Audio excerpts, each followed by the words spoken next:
नमस्कार दोस्तों, जय श्री कृष्णा। दोस्तों आज की हमारे इस वीडियो में हम अजा एकादशी की कथा सुनेंगे। अभी हम जानते हैं अजा एकादशी का महत्व। अर्जुन ने कहा, हे पुंडरीकाक्ष, मैंने श्रावण शुक्ल एकादशी अर्थात पुत्रदा एकादशी का सविस्तार वर्णन सुना। अब आप कृपा करके मुझे भाद्रपद माह के कृष्ण पक्ष की एकादशी के विषय में भी बतलाइए। इस एकादशी का क्या नाम है तथा इसके व्रत का क्या विधान है? इसका व्रत करने से किस फल की प्राप्ति होती है? श्री कृष्ण ने कहा, हे कुंती पुत्र, भाद्रपद माह के कृष्ण पक्ष की एकादशी को अजा एकादशी कहते हैं। इसका व्रत करने से सभी पाप नष्ट हो जाते हैं। इस लोक और परलोक में मदद करने वाले इस एकादशी व्रत के समान संसार में दूसरा कोई व्रत नहीं है। अजा एकादशी व्रत कथा। अब ध्यान पूर्वक इस एकादशी का महात्म्य श्रवण करो। पौराणिक काल में भगवान श्री राम के वंश में अयोध्या नगरी में एक चक्रवर्ती राजा हरिश्चंद्र नाम के एक राजा थे। राजा अपने सत्यनिष्ठा और ईमानदारी के लिए प्रसिद्ध थे। एक बार देवताओं ने इनकी परीक्षा लेने की योजना बनाई। राजा ने स्वप्न में देखा कि ऋषि विश्वामित्र को उन्होंने अपना राजपाट दान कर दिया है।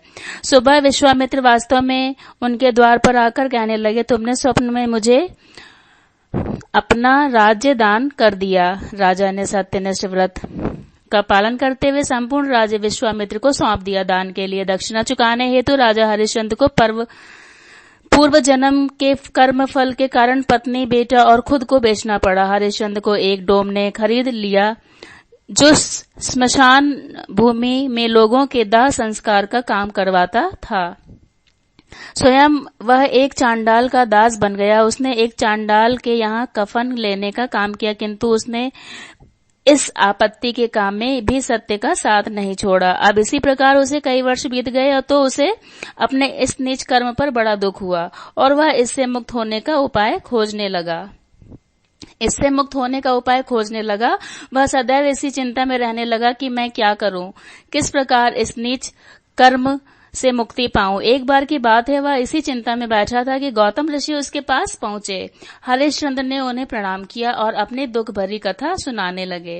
राजा हरिश्चंद्र की दुख भरी कहानी सुनकर महर्षि गौतम भी अत्यंत दुखी हुए और उन्होंने राजा से कहा, हे राजन, भादो माह की कृष्ण पक्षी एकादशी का नाम अजा है। तुम इस एकादशी का विधान पूर्वक व्रत करो तथा रात्रि को जागरण करो, इससे तुम्हारे सभी पाप नष्ट हो जाएंगे। महर्षि गौतम इतना कहकर आलोप हो गए। अजा नाम की एकादशी आने पर राजा हरिश्चंद्र ने महर्षि के कहे अनुसार विधान पूर्वक उपवास तथा रात्रि जागरण किया। इस व्रत के प्रभाव से राजा के सभी पाप नष्ट हो गए। उस समय स्वर्ग में नगाड़े बजने लगे तथा पुष्पों की वर्षा होने लगी। उन्होंने अपने सामने ब्रह्मा, विष्णु, महेश तथा देवेंद्र आदि देवताओं को खड़ा पाया। उन्होंने अपने मृतक पुत्र को जीवित तथा अपनी पत्नी को राजसी वस्त्र तथा आभूषणों से परिपूर्ण देखा। व्रत के प्रभाव से राजा को पुनः अपने राज्य की प्राप्ति हुई। वास्तव में एक ऋषि ने राजा को परीक्षा लेने के लिए यह सब कौतुक किया था, परंतु अजा एकादशी के व्रत के प्रभाव से ऋषि द्वारा रची गई सारी माया समाप्त हो गई और अंत समय में हरिश्चंद्र अपने परिवार सहित स्वर्गलोक को गया। हे राजन, यह सब अजा एकादशी के व्रत का प्रभाव था। जो मनुष्य इस उपवास को विधान पूर्वक करते हैं तथा रात्रि जागरण करते हैं, उनके सभी पाप नष्ट हो जाते हैं और अंत में वे स्वर्ग को प्राप्त होते हैं। इस एकादशी व्रत की कथा के श्रवण मात्र से ही अश्वमेध यज्ञ के फल की प्राप्ति हो जाती है। जय श्री हरि विष्णु। इसके बाद आप आरती करें। जय श्री कृष्णा। राधे राधे।